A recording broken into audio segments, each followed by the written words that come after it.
I should have known something was wrong when Vivienne touched my daughter's shoulder and whispered, "Remember, sweetie, I'm always here if things ever feel weird at home." My name is Sylvia, and I've spent the last 5 years pretending not to notice the way my sister-in-law undermines me. Today was supposed to be a simple Sunday dinner at her house, but every interaction with Vivienne feels like walking through a minefield in ballet slippers. "Mum, can I help Aunt Viv with dessert?" Rose asked, already halfway to the kitchen. "Of course, honey." I forced a smile, watching my 13-year-old disappear around the corner. The sounds of giggling and conspiratorial whispers drifted back to the dining room. "See, they're bonding," my husband Freddie said, squeezing my hand under the table. "You worry too much." I pulled my hand away. "Did you not hear what she just said about things feeling weird at home? Come on, Sil, Viv's just being protective. You know how she is." Yeah, I did know how she was. I knew exactly how she operated. Death by 1,000 paper cuts, each comment so small it seemed paranoid to complain about. Like last month, when she accidentally left her browser open on an article about adopted children struggling with mentally unstable parents. Or last week, when she told Rose, "You're so mature for your age, sweetie. Such a good observer. You notice everything, don't you?" "I need to use the bathroom," I muttered, standing up. Instead of turning left toward the powder room, I went right, toward the guest bedroom where we always stayed during overnight visits. I needed the photo album from our last vacation, the one that showed Rose happy, smiling, normal, the one that proved I wasn't crazy. The ottoman at the foot of the bed was locked. That was new. "Looking for something?" I jumped. Vivienne stood in the doorway, holding a plate of chocolate cake. "The Hawaii photos," I said quickly. "Rose was asking about them earlier." "Oh, those old things." She laughed, the sound like wind chimes in a storm. "Check the living room bookshelf. I reorganized everything last week." I followed her back to the dining room, where Rose was already eating dessert. "Mum, Aunt Viv's teaching me to make her famous chocolate cake next weekend." "That's great, honey." I sat down, stomach churning. "But next weekend is our mother-daughter pottery class, remember?" Rose's face fell. "Oh, right." "Oh dear," Vivienne cut in. "I'm so sorry, I should have checked first. Rose, sweetie, we can do it another time. Your mum probably needs these special moments with you." The way she said it, like I was some fragile thing requiring pity, made my hands shake. Later that night, after Rose was asleep in the guest room, I went back to the ottoman. The lock was simple, the kind you could open with a bobby pin. Inside, I expected photo albums, maybe some old papers. Instead, I found a black binder. "What are you doing?" I whirled around. It was Freddie, looking confused. "I thought I left my phone charger in here," I lied, closing the ottoman. But not before I glimpsed the label on the binder. Child's Best Interest Plan. "Come to bed," he said. "You're acting weird." I followed him out, but my mind was racing. Why would Vivienne keep a locked binder with that title? Why hide it in our guest room? "Freddie," I said as we got into bed, "does your sister ever seem calculated to you?" He sighed. "Not this again. Look, I know you two have your differences, but Viv loves Rose. She's family." Family. The word felt bitter in my mouth. After years of failed IVF, of watching other women cradle their babies, Rose had been my miracle. Our miracle. But lately, it felt like Vivienne was trying to rewrite that story. I lay awake long after Freddie started snoring, thinking about that locked binder. Tomorrow morning, everyone would be at church. Everyone except me. I'd plead a headache. Because I needed to know what was in that binder. Something told me my entire world depended on it. The bobby pin trembled in my hands as I worked the lock. Everyone had left for church 20 minutes ago, but my heart still pounded with each tiny click. When the ottoman finally opened, I grabbed the binder and retreated to the window seat, where morning light made everything seem less sinister. I was wrong. The light made it worse. Perceived instability, documentation, read the first tab. Beneath it were printed screenshots of texts between me and Rose. Normal conversations, but with Vivienne's notes in red pen. Notice emotional manipulation and excessive neediness indicator. My hands shook as I flipped through pages of my life, dissected and twisted.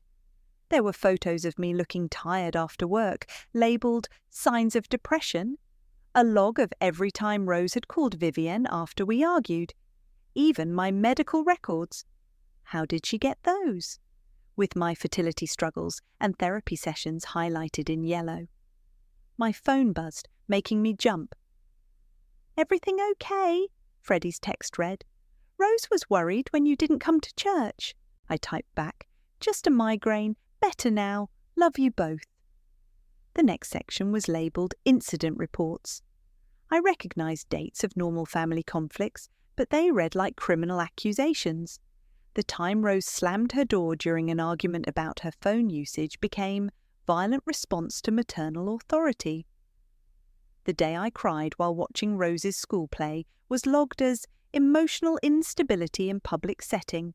"Oh God," I whispered, reaching the section marked Family Council Agenda. Date, next Saturday. Location, Anton's estate. Purpose, emergency family intervention. Projected outcome, temporary guardianship transfer. See timeline. My phone buzzed again. Brianna this time. "Coffee? I'm in your neighbourhood." I snapped photos of every page with shaking hands, then texted back, "Emergency. Come to Vivienne's. Side door open. Quiet." Brianna arrived 7 minutes later, still in her yoga clothes. Her eyes widened as I showed her the binder. "Holy shit, Sil," she whispered, scanning the pages. As a legal consultant, she knew exactly what she was looking at.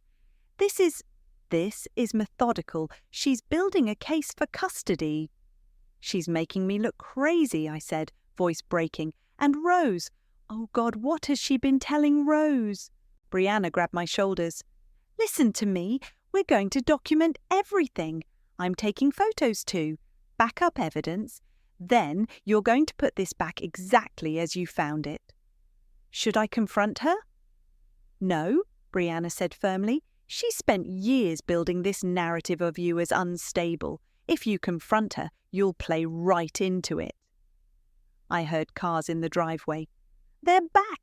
We scrambled to return everything perfectly, Brianna slipping out the side door as I heard the front door open. "Mum," Rose called out, "we brought you coffee."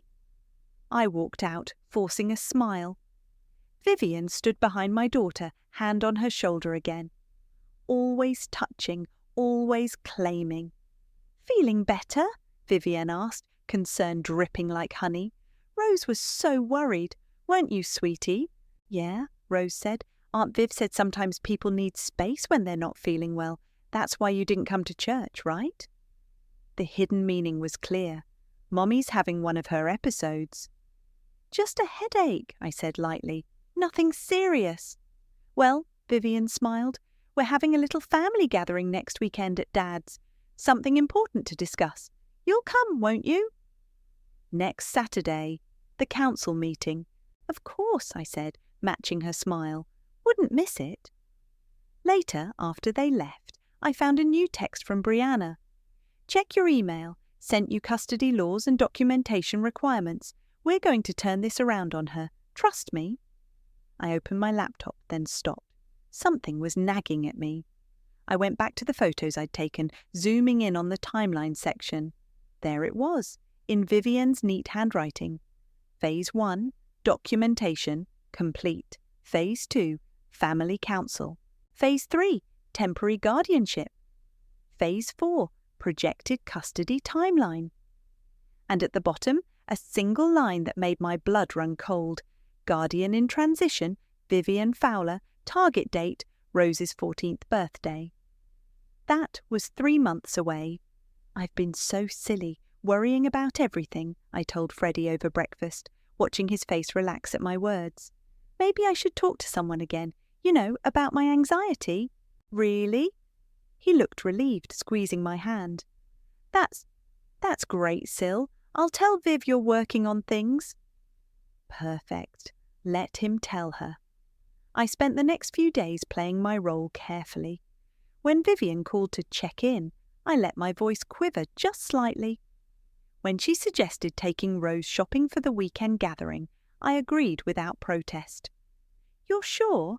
Brianna asked during our secret meeting at her office. Playing into her hands seems risky. I gestured at the evidence spread across her desk, copies of the binder, timestamps, legal documents. She expects me to spiral, so I'll spiral exactly how she wants, right up until that family council. The council's technically illegal, by the way, Brianna said, highlighting something. Family can't just vote to transfer custody, but the psychological damage to Rose could be permanent, I finished. I know. That evening, I tried helping Rose with her math homework, but she seemed distant. Everything okay, honey? I asked. Yeah. She didn't look up. Aunt Viv says I'll understand everything when I'm older, about stuff. My chest tightened. What stuff? Just stuff. Rose shrugged. She says sometimes people can't help being how they are, that it's not their fault. I wanted to scream, to shake her, to expose every manipulative thing her aunt had done. Instead, I said, that's true. People can't help being who they are. Later that night, I was straightening Rose's room when I noticed something odd about her favourite teddy bear, the one Vivienne gave her last Christmas. Its eyes looked different. I picked it up, turning it over in my hands. There, hidden in the seam, a tiny camera lens. My hands shook as I texted Brianna. She's recording us. The response came quickly. Don't remove it. Document everything. Time, date, location. This is illegal surveillance of a minor. The next day, Vivienne brought Rose home from their shopping trip. My daughter was wearing a new outfit, looking like a miniature version of her aunt. We had the best time, Vivienne gushed. Rose has such mature taste. She reminds me so much of myself at her age. Thanks for taking her, I said, voice deliberately shaky. I've been, not sleeping well. Vivienne's eyes lit up with predatory concern. Oh, Sylvia, have you considered talking to someone? Professional help can be so beneficial. Actually, yes, I said. I made an appointment. Good, she said softly. Very good. Sometimes admitting we need help is the first step to, well, That night I found Rose crying in her room. Baby, what's wrong? Nothing, she wiped her eyes. I heard Aunt Viv talking to Grandpa Anton about how sometimes the bravest thing is asking for help, for everyone's sake. I sat on her bed, conscious of the teddy bear watching us. Rose, do you ever feel confused about things people tell you? Sometimes. She wouldn't meet my eyes. Aunt Viv says that's normal when what? When your mum is sick, she whispered. I held her, letting her cry, knowing the teddy bear was recording everything. Let Vivienne see this moment. Let her think she's winning. My phone buzzed. Brianna had sent the final piece of our plan, a perfect replica of Vivienne's presentation folder for the council, but with one crucial difference. When opened, it would reveal her own schemes instead of her accusations. Just 5 more days, I texted back. Everything's ready, she responded. The switch will be seamless. But Sil, are you sure about this? It'll destroy your relationship with Freddie's family. I looked at Rose, now asleep, tear tracks still visible on her cheeks.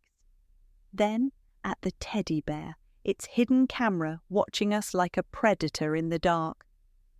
Vivienne already destroyed this family, I wrote back. She just didn't expect anyone to notice. I kissed Rose goodnight and walked to the door. Behind me, the teddy bear's camera whirred softly, recording everything, while in my pocket, my phone held proof of every calculated move Vivienne had made. Saturday couldn't come soon enough. Anton's estate loomed before us, all brick and judgment. Rose squeezed my hand as we walked up the driveway, already crowded with familiar cars. "You look pale, Sylvia," Vivienne called from the front door. "Are you feeling up to this?" "I'm fine," I said, voice trembling perfectly. Let her think it's fear. Inside, the formal living room had been arranged like a courtroom, chairs in a semicircle, a small podium at the front. Mitchell, the family lawyer, stood talking quietly with Anton. Cousin Violet sat in the corner, watching everything with worried eyes. "Quite a turnout," Freddie whispered, helping me with my coat. "Mom?" Rose tugged my sleeve. "Why is everyone here?" Before I could answer, Vivienne swooped in. "Just a family meeting, sweetheart. Why don't you come help me in the kitchen?" "Actually," Mitchell stepped forward, "Rose should stay. This concerns her directly." Vivienne's smile tightened. "Of course, I just thought, well, some topics might be sensitive." I watched her glide to the front of the room, setting her presentation folder on the podium. The identical folder in my bag felt heavy with truth. "Before we begin," Mitchell announced, "I'm setting up this camera to record the proceedings for transparency." Vivienne's eyes flickered. "Is that necessary?" "Standard practice," he said firmly. People settled into their chairs. I noticed how they arranged themselves, Vivienne's supporters on one side, the uncertain ones on the other. Freddie sat between worlds, looking uncomfortable. "We're here today," Anton began, "because concerns have been raised about Rose's home environment." My daughter stiffened beside me. "What?" "Shh, sweetie," Vivienne soothed. "This is difficult for everyone. Vivienne has prepared a detailed presentation." "Actually," I interrupted, voice shaking, "could I use the restroom first?" Vivienne's smile was pure victory. "Of course, dear. Take your time. We know how overwhelming things can be." I hurried out, clutching my bag. The upstairs bathroom was next to Vivienne's childhood bedroom, where she'd prepared everything. Sure enough, her door was ajar, another presentation folder on her desk. The switch took seconds. When I returned, Vivienne was standing at the podium, looking triumphant. "Now that everyone's here, let's begin. I've prepared this documentation out of love and deep concern." She opened the folder and froze. "Viv," Freddie called out, "everything okay?" Her hands trembled as she turned pages. I watched her face drain of colour as she recognised her own handwriting, her own schemes now exposed. This isn't—" She looked up wildly. "This has been tampered with." "What do you mean?" Mitchell asked, frowning. "These aren't my documents." She slammed the folder shut. "Sylvia, what did you do?" Rose pressed closer to me. "Mom?" "Perhaps," Mitchell said carefully, "we should review the contents together." "No!" Vivienne grabbed the folder, but not before several pages spilled out. Papers scattered across the floor, surveillance logs, manipulated photos, custody timelines. Anton picked up one sheet. "Vivienne, what is this about documented instability? These dates, you've been planning this for years." "It's not what it looks like," she said, voice rising.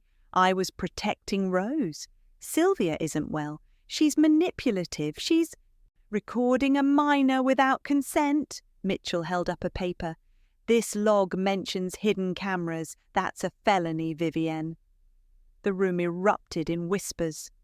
Freddie stood up, face ashen. "Viv, tell me you didn't—" "Everything I did was for Rose," Vivienne shouted. She spun toward me, mask finally cracking. "You think you deserve her? You couldn't even have children of your own." The room went silent. Rose's hand tightened in mine. "Aunt Viv?" Her voice was small. You were recording me?" Vivienne's face crumpled. She lunged for the camera Mitchell had set up, knocking it over with a crash, and fled the room. In the silence that followed, Rose turned to me. "Mum, what's happening?" I pulled her close, feeling her shake. "The truth, baby. The truth is finally happening." Through the window, I watched Vivienne's car peel out of the driveway. But this wasn't over. Not yet. Behind me, Anton cleared his throat. "Sylvia, we need to talk. About Vivienne. There's something you should know." Anton's study felt like a confessional, all dark wood and heavy silence. Rose was downstairs with Violet, while Freddie paced the hallway outside, still shell-shocked. "I should have seen it coming," Anton said, pouring himself a drink with shaking hands. "The signs were all there, just like with their mother." "Their mother?" I leaned forward. Vivienne was 16 when Sarah, their mother, started showing signs of depression. Instead of getting help, Vivienne took control, started documenting everything, convinced the doctors our mother was unfit. He took a long sip. "Sound familiar?" Mitchell, who joined us, pulled out a file. I handled the case. Vivienne tried to get power of attorney, claiming Sarah was unstable. She nearly succeeded. "What happened?" I whispered. Sarah took her own life," Anton's voice cracked. The pressure, the constant surveillance, her daughter turning everyone against her. She couldn't take it. Freddie appeared in the doorway, face grey. "Why didn't anyone tell me?" "You were 13, son. Afterward, Vivienne became your protector. She was so good at it, so convincing. We all just accepted her version of events." A knock at the door. Violet entered with her laptop. "You need to see this. Vivienne's sending emails to everyone claiming Sylvia doctored the evidence." "Forward them to me," Mitchell said. "Brianna already sent me the time-stamped originals." My phone buzzed. A text from Rose. "Mum, can we go home? Please." "She needs to understand what happened," Freddie said, reading over my shoulder. "We all do." Downstairs, Rose sat curled in an armchair, looking small and lost. When she saw us, she straightened up. "Is Aunt Viv sick? Like she said Mom was?" "No, honey." I knelt beside her. "But she's been hurting people for a long time, making them think they're sick when they're not." "She told me," Rose's voice wavered, "she said you might try to turn me against her, that it would prove you were unstable." Freddie made a choked sound. "Rose," Mitchell said gently, "would you like to see what was in that folder? The real one?" She nodded. We spent the next hour going through it together. The surveillance logs, the manipulated photos, the plans for her 14th birthday. She was going to take me away? Rose's eyes filled with tears. "But why?" "Because she's sick, sweetheart," Freddie said. "Not your mum, Vivienne." My phone kept buzzing. Vivienne was mass texting family members, growing more frantic with each message. "She's unravelling," Violet observed. "Good," Anton said grimly. "Maybe now she'll get the help she needed 30 years ago." A final text lit up my phone. "You'll regret this. Everyone will see the truth about you." "Mum?" Rose's voice was small. "I'm sorry I believed her. About you being not okay." I pulled her close, breathing in her familiar scent. "You have nothing to be sorry for. She fooled a lot of people for a very long time. We should go," Freddie said, standing. "But first," he turned to his father, "I need to know everything about Mom, about what Vivienne did." "I'll tell you," Anton promised. "All of it." As we gathered our things, Mitchell pulled me aside. "Brianna sent me everything. We're filing for a restraining order first thing Monday, the surveillance alone." "Will she go to jail?" "Possibly, but more likely, mandatory psychiatric evaluation." Outside, the sun was setting. Rose walked ahead with Violet, while Freddie hung back with me. "I should have listened," he said quietly. "All those times you tried to tell me something was wrong." You were groomed to trust her, I replied. We all were. My phone buzzed one last time, a message from an unknown number. Watch your back, this isn't over. I showed it to Freddie, who took my phone and blocked the number. Yes, it is. But looking at Rose ahead of us, laughing at something Violet said, I wasn't so sure. People like Vivienne didn't just disappear. They waited, planned, evolved. Mum, Rose called out, can we get ice cream on the way home? Of course, baby. I smiled, pushing away dark thoughts. We had won this battle, exposed the truth. But something told me the war was far from over. Behind us, Anton's estate stood silent, holding 30 years of secrets finally brought to light. 3 days after the family council, I found Rose sitting cross-legged on her bed, surrounded by old photos. This one's fake, isn't it? She held up a picture of me looking angry, supposedly yelling at her in a grocery store. I remember that day.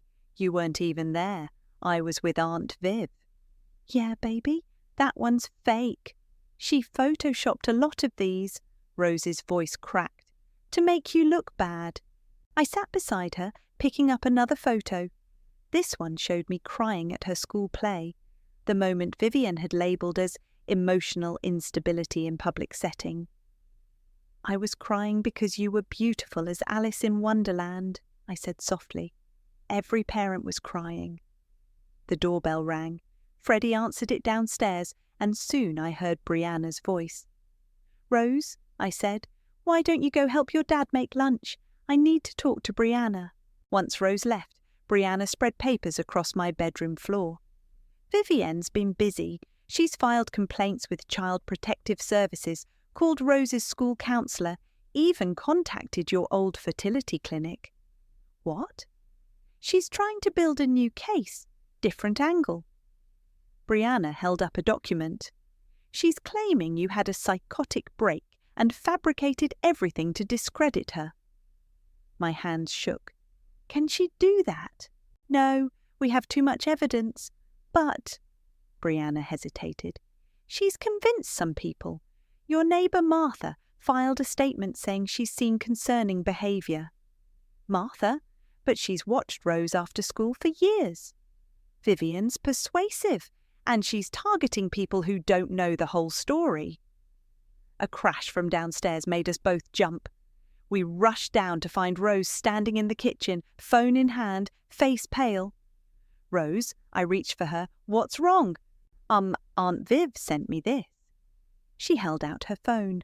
A video played, security footage from my fertility clinic years ago, showing me crying, begging the doctor for one more try. Where did she get this? Freddie demanded, taking the phone. It gets worse, Brianna said grimly. Check your emails. My inbox was flooded.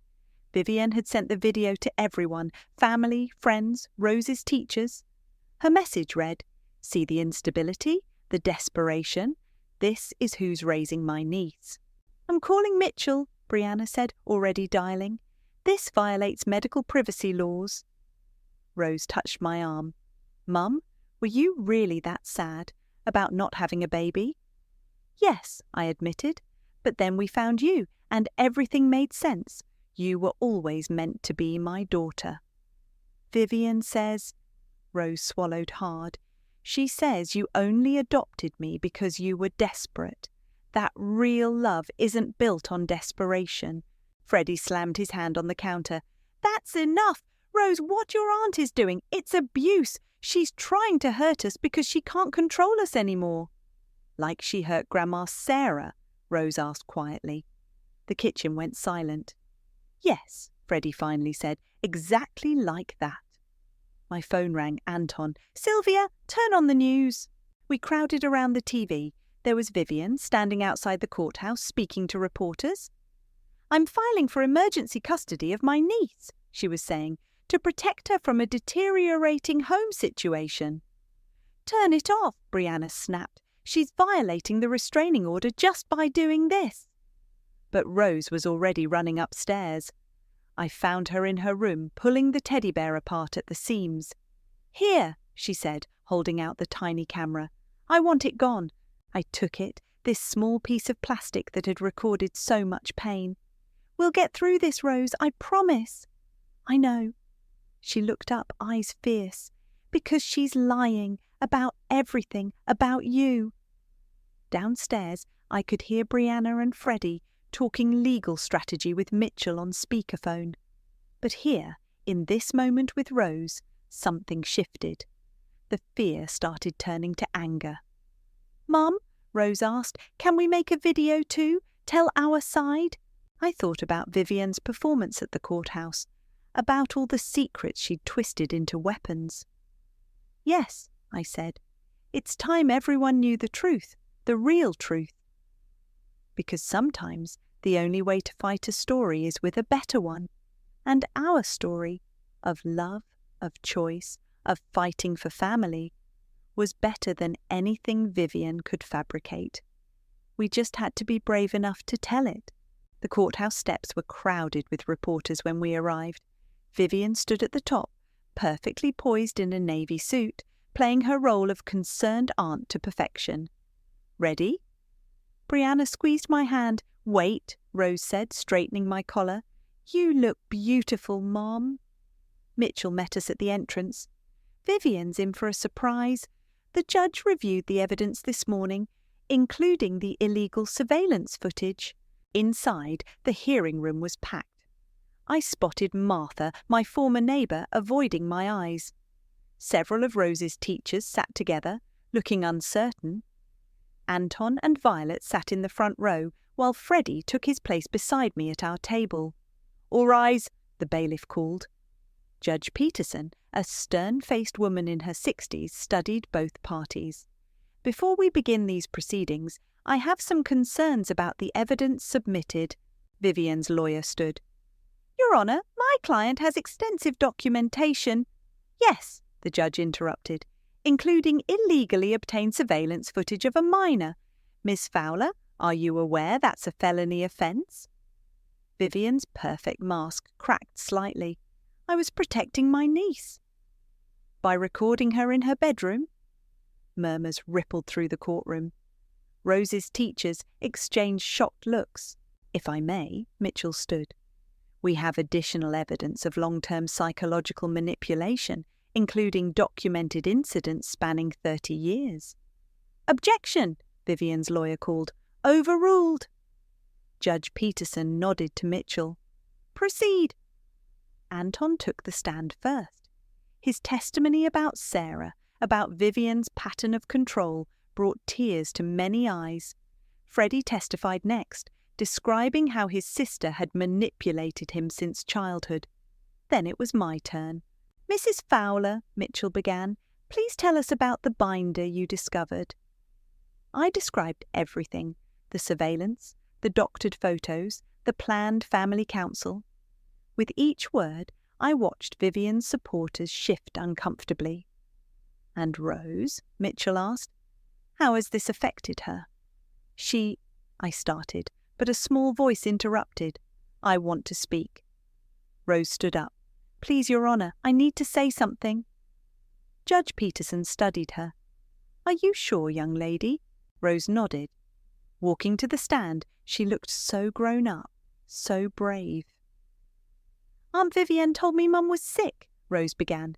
"She said I needed to watch for signs, report back to her. She gave me that teddy bear with the camera." Rose's voice strengthened, but the only sick thing was what she was doing to us. "Rosie, please," Vivienne called out. "I love you, everything I did." "You don't love me," Rose cut her off. "You love controlling people. You did it to Grandma Sarah, and now you're doing it to us.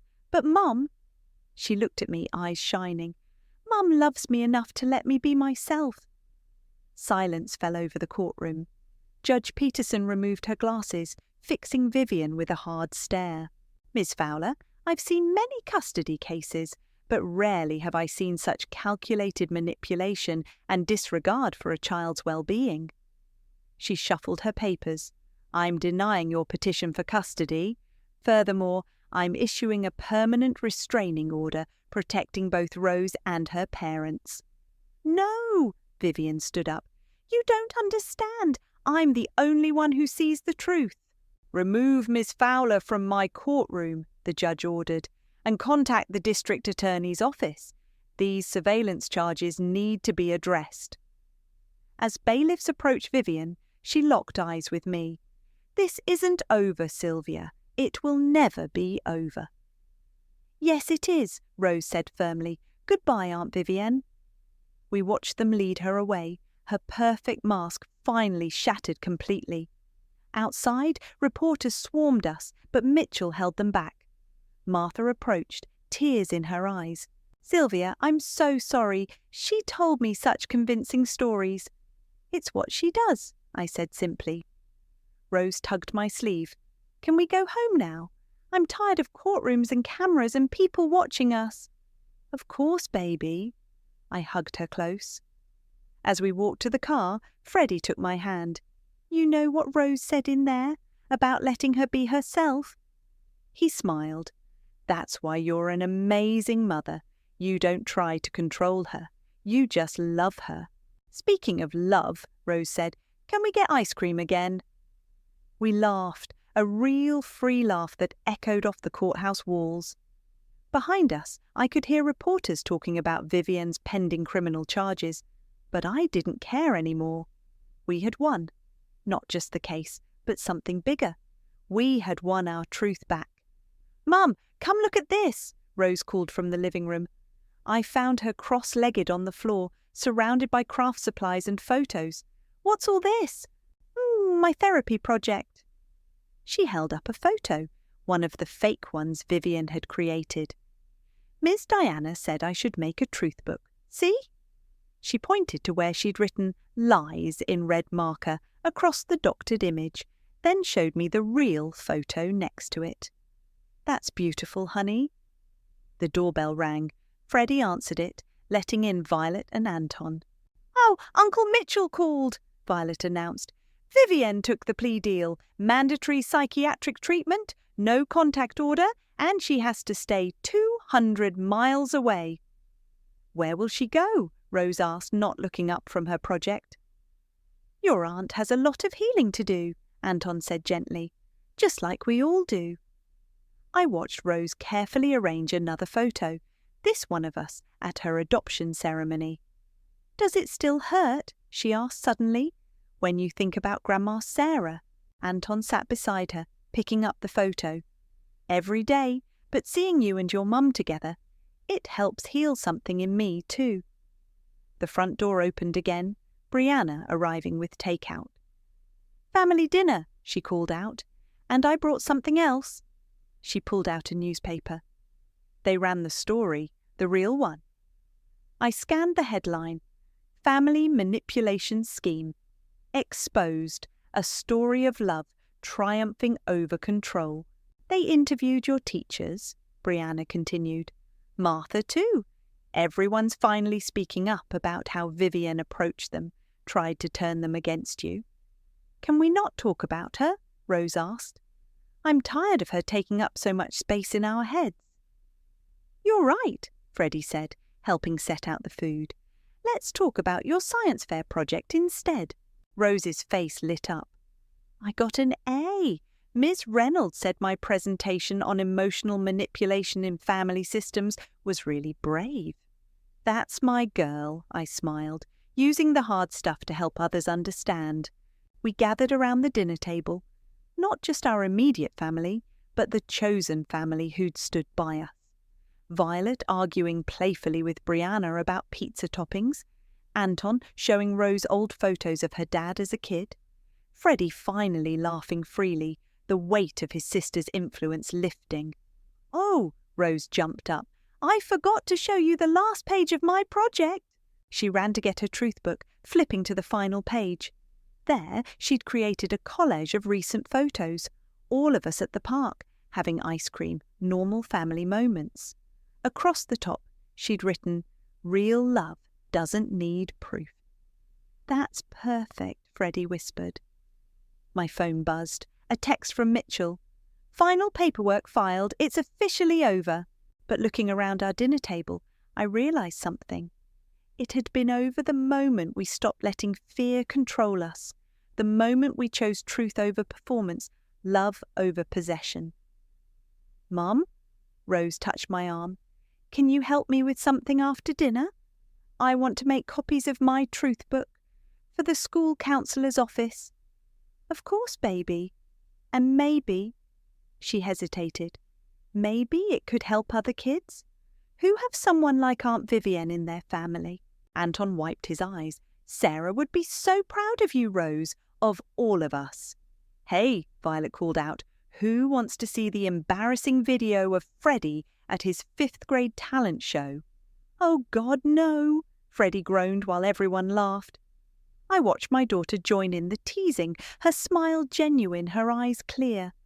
The teddy bear with its hidden camera was long gone, replaced by a new one, this one just a regular stuffed animal chosen by Rose herself.